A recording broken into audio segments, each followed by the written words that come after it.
We're looking at how the AL West and the NL West have done so far this offseason, and who are the winners and who are the losers. Next on Locked On Yankees.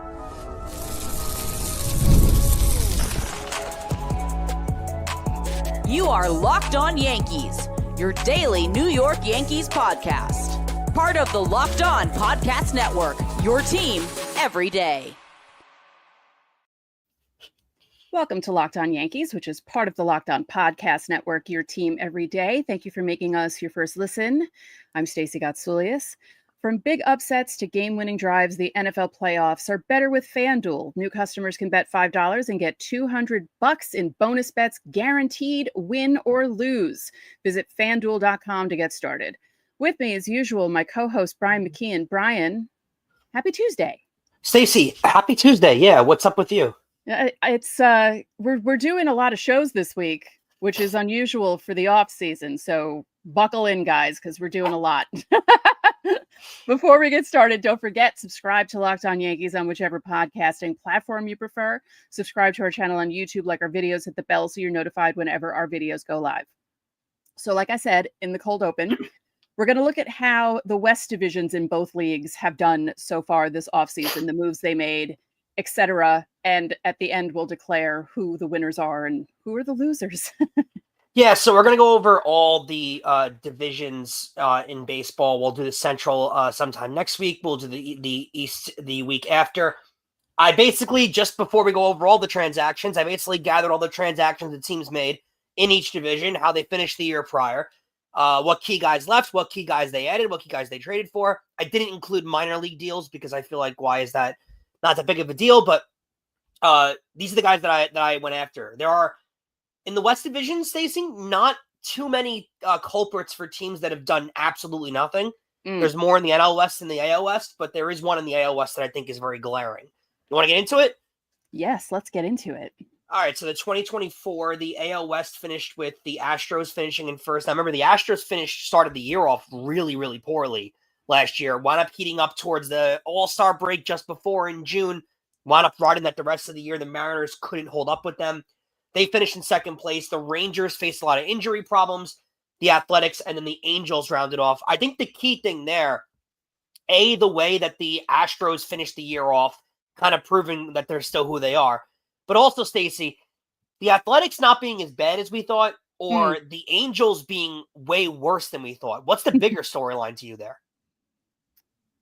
I would say the Athletics being better than we thought they'd be. I mean, it's a combo of the two, because them being better means the Angels were worse, but the Angels were just terrible.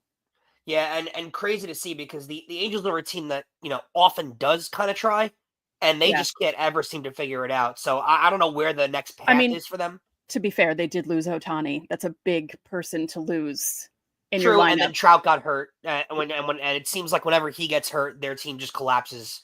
Mike Trout got hurt? No, that never happens. Exactly. So let's go over what Houston did in the offseason. They obviously signed Christian Walker, 3 years, $60 million. Really feels like the deal we all thought he was going to wind up getting.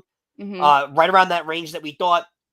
Good pickup. I'd say unexpected pickup, though. I didn't expect it to come out of them. I didn't expect them to spend a lot of money. And you see them not spending a lot of money in them trading Kyle Tucker to the Cubs, who has 1 year left on his deal, is expected to get north of $300 million, could be north of $4 million by the time we hit next offseason. What's key there is they get Isaac Paredes in the deal back, who is the number one overall prospect in all of baseball. Does Houston scare you more towards the future, or for 2025, do you kind of view Houston as a middling team? That's how I view them. I don't really care about them.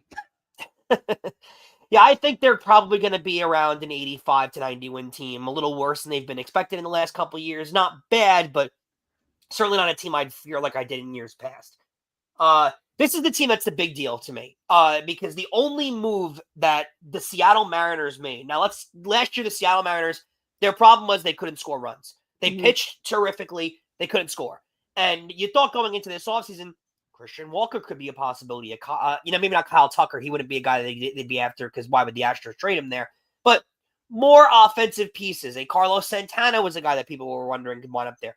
Offensive pieces to bolster up their lineup. Stacey, the only move the Mariners have made this offseason so far is signing Drew Pomeranz to a minor league contract. I can't make sense of it. I don't think anyone can ever make sense of the Mariners and the moves that their front office makes. I just don't get it. Jerry Dipoto is just he's a puzzle.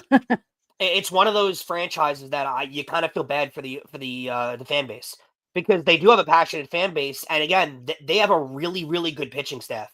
And for some reason, they refuse to sign offensive pieces to make the team any better. I don't get it. And they also finally got their taste of the playoffs after such a long drought. I mean, not compared to other teams, but for them, I mean, Seattle was like constantly in it in the 90s. 2001, they win the most games ever, and then nothing. Non-existent. Yeah. I don't get it. And what's weird too is you don't see them even attaching themselves to rumors for guys. It's not even like they're trying. So I don't get it. I don't know.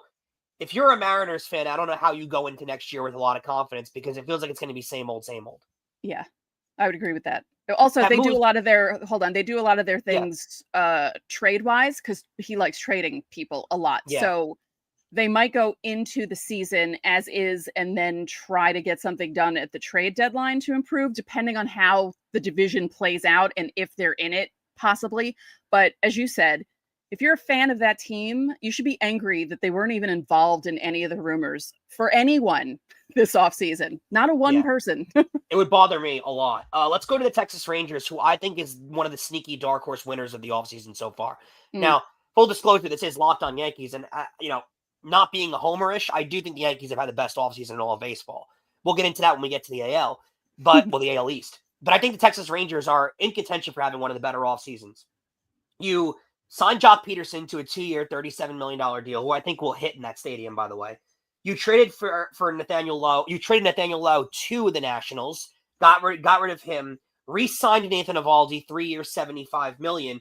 You traded for Jake Berger from the Marlins, who might up being a decent deal. You signed Kyle Higashioka. You reshored your back end of that catching. And also, it's kind of like an acquisition. You didn't have Jacob deGrom all of last year, and now you're going to get him healthy going into going into pitchers and catchers. Stacey, I like what they did this offseason. I think they're going to be a sneaky dark horse for a team that's going to bounce back. The thing with them is health. deGrom has to stay healthy. Eovaldi has to stay healthy, because if those two guys get hurt, especially in that rotation. And yes, Corey Seager. But Corey Seager never stays healthy. But then when he comes back from the injury, he's, amazing. He's one of those guys who'll come back from the injury and be great, but he still ends up missing a bunch of games in a season. Yeah, so you need him to stay healthy. He's one of your cornerstones. Like, the Dodgers could recover when Corey Seager would get hurt. But the Rangers, they've made him the cornerstone of that franchise. You need him to stay healthy. But overall, I like what they've done this offseason, and there's serious potential that they could wind up being one of those teams. I'm not saying they're necessarily better than the Astros right now, but they could wind up better than the Astros, I think. Yeah, I could see that. I could see that being a two-team race between the Astros and Rangers, which would be hilarious as outsiders to watch, because Bryce from Locked On Rangers and H-Town from Locked On Astros have a nice rivalry going. So to see that happen again in 2025 would be fun. Definitely. Let's go to the Athletics, who basically just brought a bunch of Yankee outcasts, and they signed Luis Severino to a 3-year, $67 million deal, which I think caught everybody off guard, that Severino was going to get that much money, and the Mets were totally okay with letting him walk for that contract. And I think everyone in baseball was kind of okay with it. They also brought Gio Urshela in for a 1-year, $2.1 million deal. I do think that has a Yankee lean, though, Stacey, because a lot of Yankee fans were talking about a possible Gio Urshela reunion going into this offseason. And for that price tag, I might have took a flyer on Urshela. Yeah. I mean, I would have too. He was linked with them too. I don't know why they wouldn't. That's so cheap. That's nothing. That's a drop in the bucket for them. They also extended Brent Rooker today. Yeah. Okay. Yeah. The Athletics seem to be in a weird spot. They're going to be playing in a minor league stadium next year in Sacramento. It feels like they're treading water until they move to Vegas. Well, they're also trying to not get penalized for not spending. So they're like, oh, okay, we'll give Luis Severino $67 million over 3 years. Okay, have fun with that. And the last team, who I think is probably going to end up finishing last again in the AL West, the Anaheim Angels. They signed Travis d'Arnaud to a 1-year, $12 million deal. You think that's fine. Then the team that religiously every offseason doesn't ever sign a pitcher, early on in November, basically as soon as free agency started, they signed Yusei Kikuchi to a 3-year, $63 million deal, which wound up being almost the same deal Luis Severino got, and Severino is infinitely better than Kikuchi. It almost seems like the Angels finally made a pitching move and got hosed on it financially. I don't know why they gave Kikuchi that much money or that many years. I think it's because he performed well after he was traded. Right it was the Astros, right? It was second half of last year. And I think they were looking at that second half of last year and were like, hey, let's give this guy $63 million. I'm just surprised that he went there. Yeah. Who wants to go to the Angels, honestly? The only thing is this feels like a signing that if he didn't sign with them that early, he'd still be available on the open market. Sure. So you kind of got at yourself a little bit by signing him so early on, as if he was a hot commodity. Didn't make a lot of sense to me. The one time they're after a pitcher, they also are heavily linked to Alex Bregman. If that's worth any juice to anybody out there listening. We'll see what happens with Anthony Rendon, if he'll play this year at all, if Trout will stay healthy. Boy, that's got to be a tough team to root for, though. Yeah, I think my favorite move here, and I think it'll be underrated because no one really knows that much about him because he played with the White Sox and he was traded to the Marlins and now he's traded to the Rangers. But Jake Berger has some pop in his bat, and every once in a while he runs into one, and I think that could actually really help the Rangers lineup. It's a nice piece, and I think adding him to the middle of that lineup will really help. You're not asking him to be everything. You're asking him to be a 5 or 6 hitter. He can give you some pop. Along with Jock Peterson, they're going after power and pitching, and usually in today's modern day game, that does work out. Yep. Don't forget, subscribe to the channel, hit the like button on our videos, hit the notifications so you know when our videos go up. You can also join the Locked On Yankees Insiders Club. The link is in the description. You'll get text from us. You can text us questions, comments, reactions to trades and signings. We send out lineups during the season, roster moves, breaking news, so you don't have to check social media. I also give them a heads up when we're doing live shows about 24 hours ahead of time so they know. So you get the sneak peek of everything. There's a 14-day free trial. So coming up next, we look at the NL West.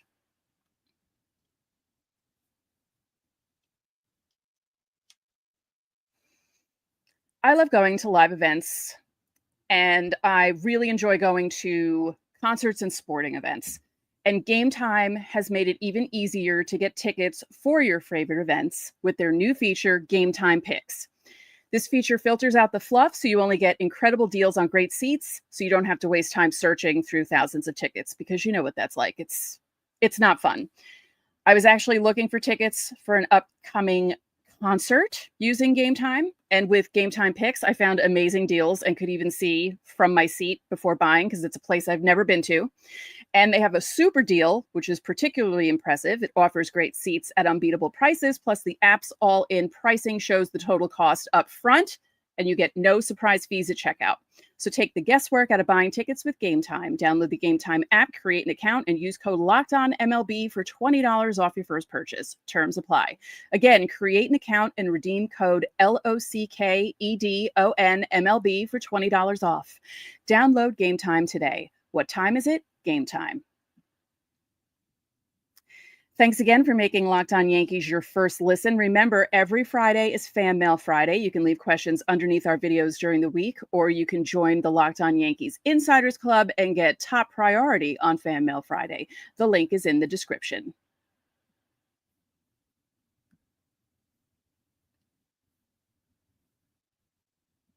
So the NL West, as usual, who's leading in the NL West as with moves this offseason?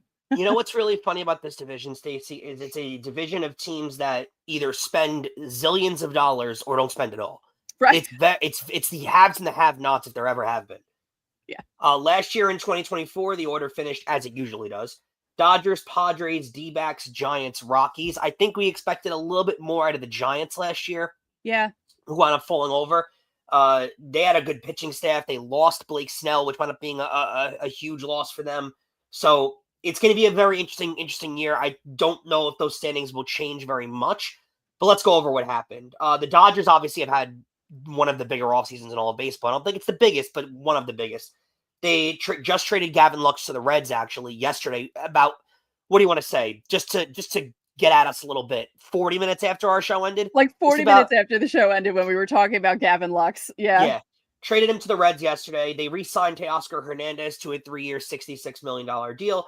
They re-signed Blake Trinan to a 2-year, $22 million deal. They signed Michael Conforto to a 1-year, $17 million deal. And they signed Blake Snell to 5 years, $182 million. They're also expected to get Rossi Sasaki out of Japan. He's probably going to be, it looks like it's a formality at this point of once he gets officially available, he'll sign there. Great offseason for them. They're going to be the top contender in the National League, probably the 1 seed out of the National League next year. I don't expect anything less. They've once again put their money where their mouth is. They've spent a ton of money. And I think the key to the Dodgers this year, Stacey, they're going to hit, right? Their lineup's loaded as usual. But do they have one of the deepest pitching rotations you've ever seen this year? Yeah. It's insane. They are so good between Yamamoto. Ohtani's going to be healthy this year. Blake Snell, Glasnow. You are, and with all accounts, Kershaw's going to wind up back. Sasaki's still going to be in the rotation. You have an absolutely loaded pitching rotation. Obviously, anything can happen in the playoffs. We've seen that before. They've won 110 games before and lost in the playoffs. But Stacey, on paper, who's beating this team? Right. A key with them, again, is health. Glasnow is kind of iffy with health because where was he in the playoffs? He was injured. They should be slow with Ohtani coming back from plus he had the shoulder thing, even though it wasn't the throwing shoulder, right? Yeah, it was the glove arm. But still, he has 2 injuries that he's coming back from. So I think they'll be slow with him coming back into the rotation. But even without those 2, it's still a loaded rotation. Yeah. It's crazy how good their pitching rotations become. Yeah. I think they'll win this division by 10 games easily, I think. I think so. Well, that's because... Exactly. Which is where my great radio minds think alike. What a tease. The Padres did literally nothing. They have not made a transaction. They have not made it. Now, they've made a bunch of minor league transactions. They haven't made a signing. They haven't made a trade. They haven't done anything. I don't get it. I don't understand. This is probably, though, a product of, 3 off seasons ago, trying to spend all the money on the entire planet. Oh, right. And winning a World Series, and now you have no money to spend. You traded Juan Soto because you basically had no option but to trade Juan Soto because you knew you weren't going to compete in the market. Wound up being a good trade, actually, because they weren't in the Juan Soto market, and they got Michael King out of it. Yeah. So good trade out of them. Michael King had a good year for them last year. But other than that, they could dip. And Xander Bogaerts is still there, insanely overpaid. I don't see where upwards this team is going. Honestly, if you want me to be truthful with you, not a great farm system. If they're smart, they start unloading some of those big contracts. Now, with the guys that are on that team, they'll compete. They'll be over 500. They'll win 84, 85 games more than likely. But they're not going to compete in this division with the Dodgers' current reign. And I think the only way you get better necessarily is by acquiring top-tier talent. And I think if you made Manny Machado available, you'd get a big package back for him. If maybe not Bogaerts, but Tatis, you get a huge package back for him. Sometimes the better move is to unload some talent to regroup on the fly, as opposed to letting these guys get older and just wind up having yourself become worse. Yeah, they're going to have to. I don't know if they do a hard reset, but they're going to have to reset in a way because, as you said, they went for it. They really went for it, getting all these guys and giving out these contracts and making trades and doing all this stuff and got nothing out of it. It did not work at all, especially with the Juan Soto move. I mean, I know he was only there for 1 year, but what a colossal failure of a year that he was there. I mean, they should have been so much better than they actually were. It's crazy. Yep. We go to the Diamondbacks, who I think are going to flip spots with the Padres in the NL West. They signed Corbin Burnes to a 6-year, $210 million deal. I don't think anybody saw that coming. I personally didn't. I don't think you did. No. They went out there and spent. And they also they traded for Josh Naylor, so they get their first baseman after letting Christian Walker work. I low-key like what the Diamondbacks did this year. Now, they got screwed into that Jordan Montgomery deal, who, the owner called him out and basically wanted Jordan Montgomery off the team, and Montgomery said, you know what, now I'm going to opt in. So we'll see if Montgomery probably should have a bounce-back year, but Stacey, overall, I really like what they've done this offseason. Yeah, I think Montgomery should have a bounce back year because he's going to start the year on time. Yeah. Right? So I think it'll be a little better for him. But yeah, the Corbin Burns thing, when that came out, I literally said, the Diamondbacks. And I think that was basically everyone's reaction because there was no indication of anything going in that direction. And then when you found out more things about it, like, oh, he has a house in Arizona, his kids go to school in Arizona, and you think, oh, all right, well, that makes sense, because most people were thinking that it was a shoo-in that he'd sign with the Orioles and stay there, and that didn't happen. So crazy move, and good for them to get an ace back in there. They are willing to spend money when they want to. The Diamondbacks, they are one of those teams, kind of one of those teams that debunks the whole we don't have any money to spend theme and around Major League Baseball when owners don't want to spend. Diamondbacks do spend money here and there. So I think they'll have a better year. Probably will flip-flop with the Padres in the ratings. To the last two teams, Stacey, the San Francisco Giants, who have been desperate to spend money the last couple of off seasons now, going back to the Aaron Judge year, they get Willy Adames from the Brewers, 7 years, $182 million. It's a good move. It's a lot of money for a player like Willy Adames. And it does feel like a move where they've been desperate to spend that money that's been sitting around for a while. Yeah. So I don't hate the move. I just don't think they did enough this offseason to really stay competitive and stay good. I still see them being a middling team next year. Yeah. I mean, obviously, it's only January 7th. There's time for some of these teams to do things, but with the way things are heading, it looks like they're not going to do much. No. And the last team in the division, who I think we all expect to remain in last place, the Colorado Rockies, who a couple of years ago gave Chris Bryant an insane contract that nobody, including Chris Bryant, saw coming.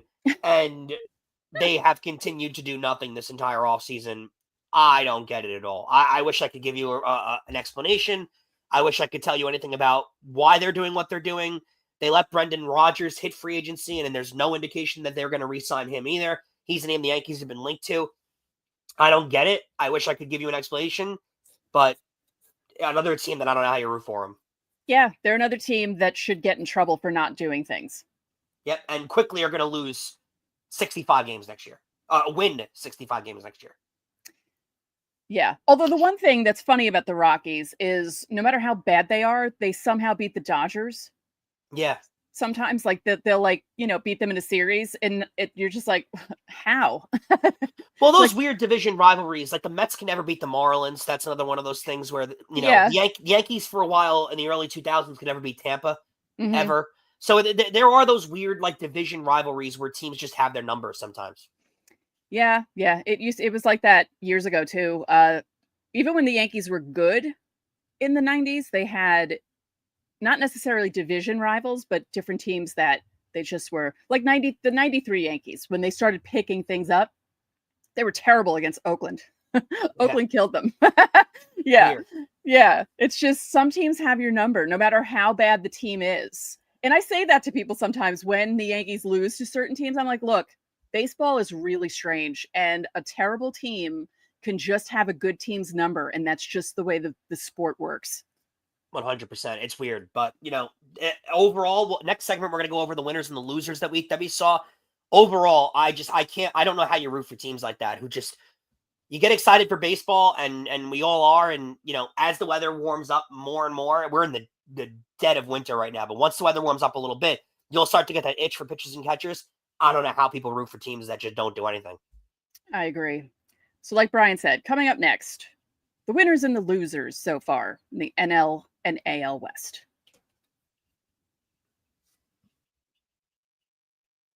Now, guys, I want to tell you a little bit about FanDuel. From big upsets to game-winning drives, the NFL playoffs are always better with FanDuel, because right now, new customers can bet just $5 and get $200 in bonus bets. That's all guaranteed. That's $200 in bonus bets. Win or lose, the FanDuel app gives you everything you need, from live bets to same-game parlays and so much more. All you got to do is visit the websites and share betting lines around your team or game. I'll tell you what, let's go to Friday night, Ohio State versus Texas. It's one of the tougher matchups you could possibly pick. That game is just going to be fun to watch overall, but I think the winner of that game wins the national championship. So you can get a better number on a futures bet for the team to win the national championship. to be the winner of that game. You could pick Texas or Ohio State and make money off of either team winning. Just visit FanDuel.com to join today and get started with $200 in bonus bets. That's FanDuel.com. Make this playoff season unforgettable with FanDuel. It's an official sportsbook partner of the NFL.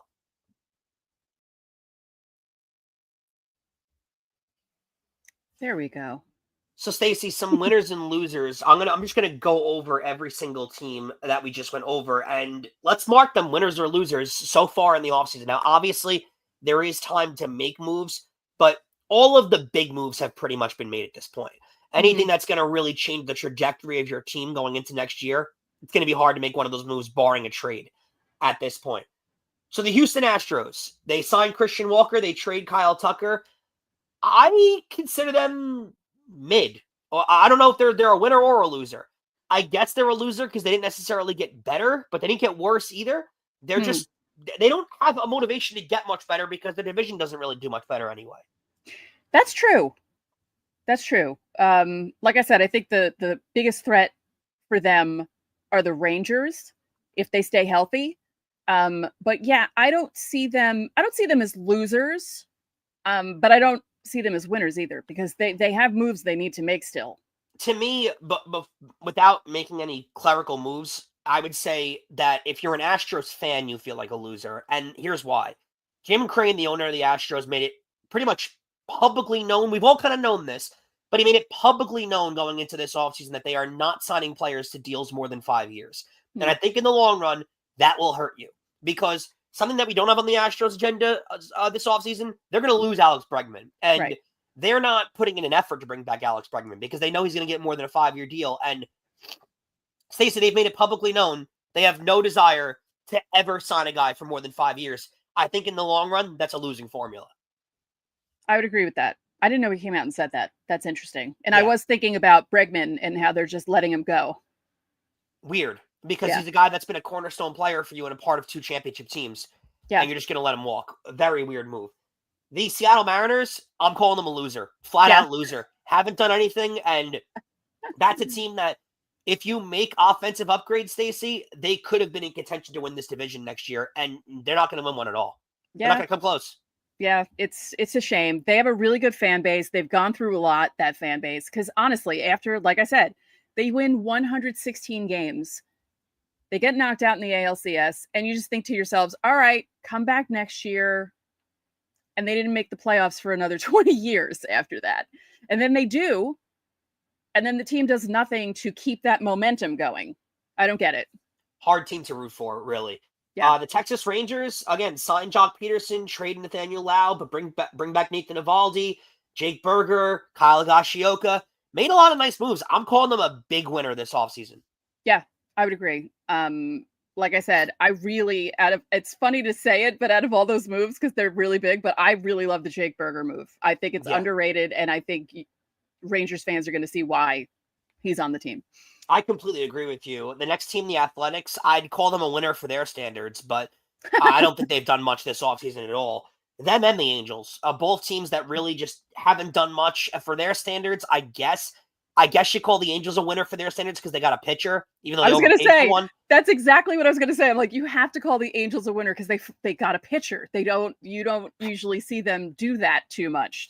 Every time they need a pitcher, they get, let's just beef up the offense. Like, okay, what are you doing? And can the Morenos sell that team? For the love of God, just sell the team. He teased it a couple of years ago. Just give the team to someone else who's going to treat it better and treat those fans better, please. Is the last big name pitcher they brought in CJ Wilson? Well, besides Ohtani. Ohtani's a hybrid, but is it CJ Wilson? Oh, God, that was a long time ago. Right? That was what, 2011, 2010, 2000, that was something like that? That was a long time ago. Wow. Yeah, because I'm trying to think of, like, when you think of the Angels and their big contracts, it's mostly offensive players.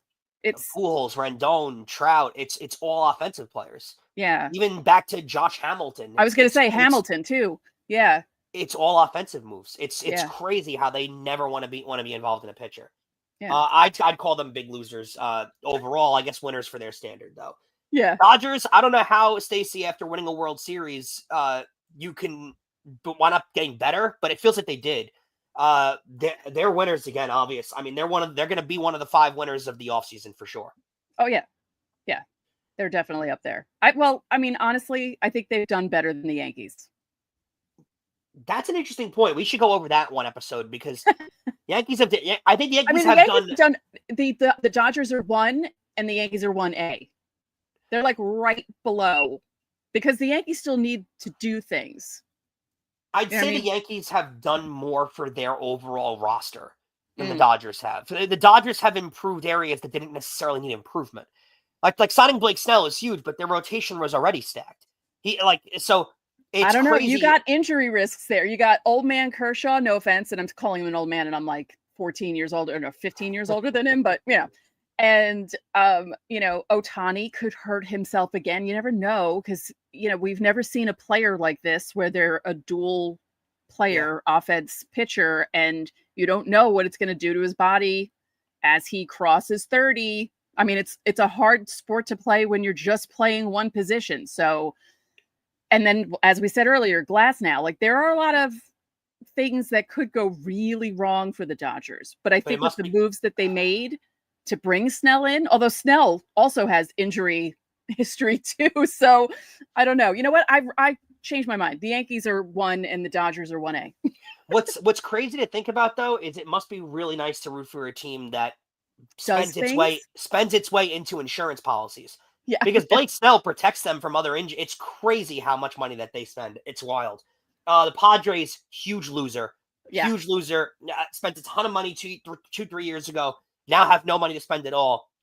Massive losers. And they weren't bad moves. As you said, the year that they had Soto. So you have Soto, Tatis, Machado, Bogarts. Think of that team. And they were so up and down that season. So up and down. One day they'd win 10-0. The next day they'd be shut out. Like, literally, if you look at their baseball reference page, it's unbelievable how up and down that team was with that roster. And they just could not get anything done. Won like 87 games too. Like, they should have been way better than they actually were. Yeah, like they picked it up toward the end of the year, but it was too little too late at that point. Yeah. Yeah, crazy. The Diamondbacks I'd call big winners, signing Corbin Burns out of nowhere. No one saw that coming. And then trading for Josh Naylor. I love what they've done. Again, they're a team that will spend money when they want to. I like this move, and I think, to your point, too, Jordan Montgomery is a guy that I would really look to have a bounce back here. Yeah, you have Corbin Carroll. Like, that's you have good young players on that team. You bring in Burns to head the rotation. Yeah, that's a good move. Good offseason so far. Mm-hmm. The Giants, I'm interested to see. Rockies, obviously, loser. We can go out with that one real quick.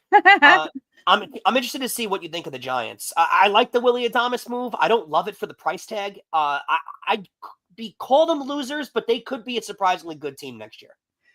Yeah. I feel like they're burned from previous off seasons. I really think the Judge thing burned them. I think the Correa thing burned them, and they're kind of afraid to make moves. So when they made the Adames move, I was like, good for them. Like, they're okay, they made a move because, when you're burned like that twice, you're kind of like, okay. It's sad that teams like the Brewers just accept that they're losing a player like that when they could have given him that deal. That's basically the same deal they gave Yelich. So you could have brought Adames back if you wanted to, and they just accept that they're not going to bring him back. That is kind of sad. But overall, I don't think you can hate the Adames move. They have young talent on that team. There is young talent. There's a decent young pitching staff. They do have offensive talent. I just don't know if they're the trajectory we saw them on a few years ago when they made the playoffs and lost to the Dodgers. It feels like it's stalled a little bit. And obviously acquiring Judge would have helped that a lot, but it feels like they've stalled a little bit. Yeah, I would say it would be Dodgers, Diamondbacks, Padres. Well, I don't know. Maybe the Padres and Giants will be fighting it out for third place, and the Rockies are definitely finishing in last. I'd agree with you. There's still hesitancy is important for the Padres. There still is talent there. I just don't know if it's worth right now retooling or keeping it the way it is, just because they're in a really weird spot. And Stacey, the rest of the week, what's our schedule even look like? Because I know we briefly discussed it, but are we doing a show tomorrow? I Is there going believe to be a live show? I believe we are doing a live show tomorrow. We're just going to be live, hanging out with you guys. Shooting the most of the stuff week. with all of you. We don't really have a topic, but we'll come up with one. We're going to do another division next week. We'll go over. Maybe we'll go over that Dodgers Yankees topic because that is an interesting one, for sure.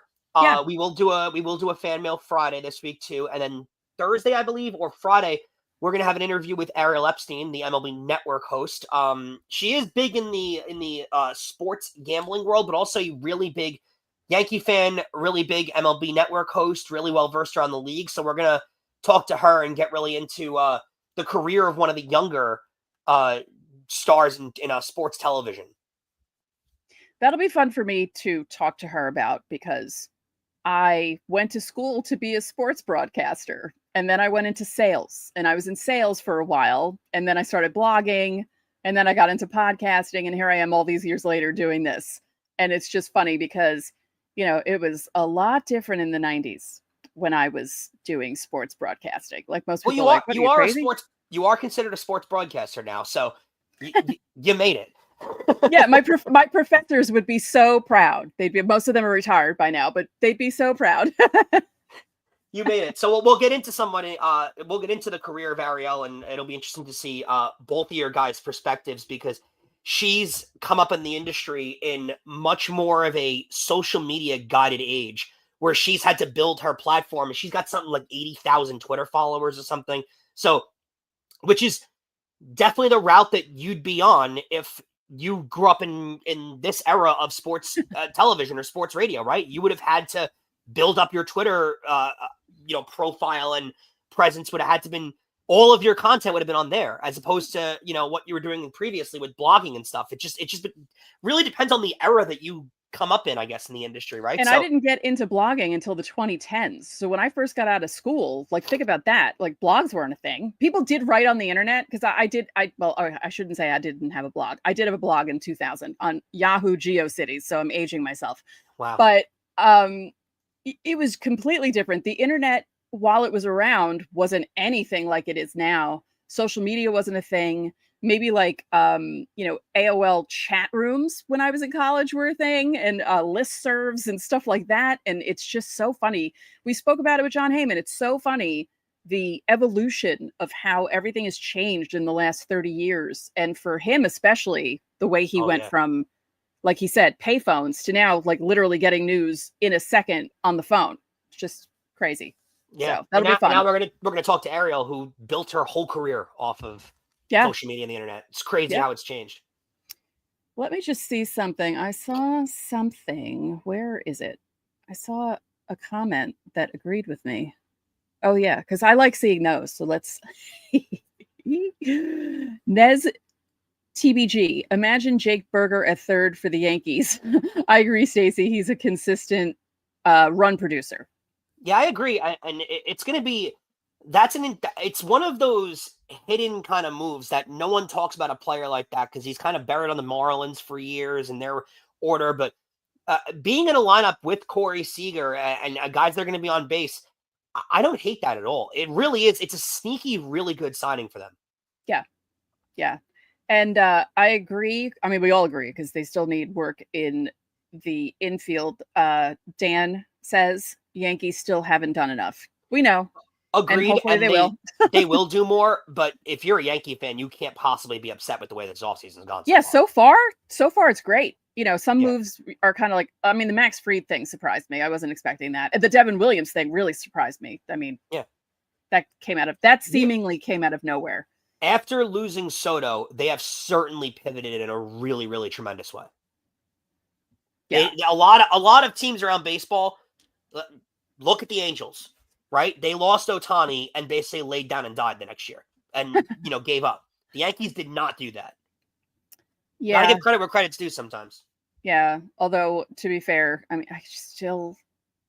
I'll just speak about this for a couple more minutes and then we'll end this. I still cannot believe that the Angels wasted that much time with Ohtani and Trout.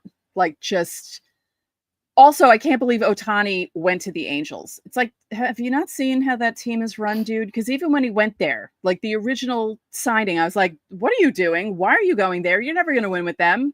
What's funny about that one too is they did have Trout on a long-term deal, but Stacey, Ohtani was not like Yamamoto. The Angels didn't pay him or Tanaka. He didn't come over here on some massive 6-7 year deal for $200 million and kind of cut into their payroll. Ohtani came over for the minimum posting fee out of Japan. So they basically had a Patrick Mahomes making no money.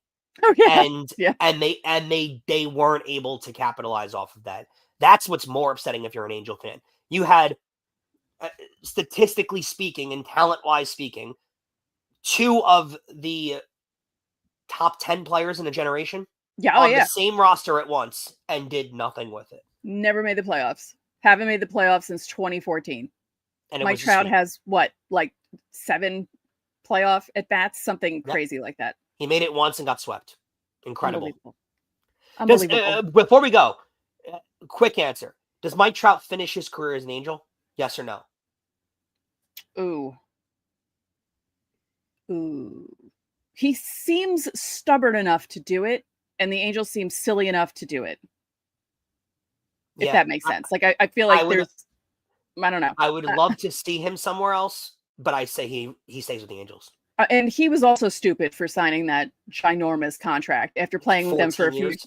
Yeah, it was like 13 years. I think it was 13. Like, what are you doing, man? You see how this team operates. They don't get better. You don't make the playoffs. And I know there's like loyalty, but then there's also like you want something. You want a chance to win, and that team doesn't give you a chance to win. Why do you have to be loyal to a team just because they drafted you? Right. Well, yeah, right. I don't get it. Some guys aren't, some guys are, and he was. And I don't know. I feel like deep down he's kicking himself for that deal. I mean, not for the money, obviously, but for everything else that's happened, I think he could be kicking himself for that deal. Good chance. So thank you for making Locked On Yankees your first listen today, as I lose my voice. For your second listen, find Locked On MLB. Baseball guru Sully brings a daily blend of humor and baseball, keeping you updated on every rumor and story throughout the offseason. You can find Locked On MLB on YouTube or wherever you listen to your podcasts. And speaking of Sully, if you're watching this, I hope you're okay. He's out in California where the winds are crazy and wildfires are popping up. So just be safe out there. And to all of our California listeners and viewers, same thing. And also to our listeners and viewers in New York, be careful out there because it's windy here too. It's just not the same danger. Here it's cold. There it's fire, because that's how the United States works. So just be careful. So that'll do it for this live edition of Locked On Yankees. I'm Stacey Gotsulias. And I'm Brian McKeon. We'll catch you guys tomorrow. Live. It's going to be fun. We're going to be live again.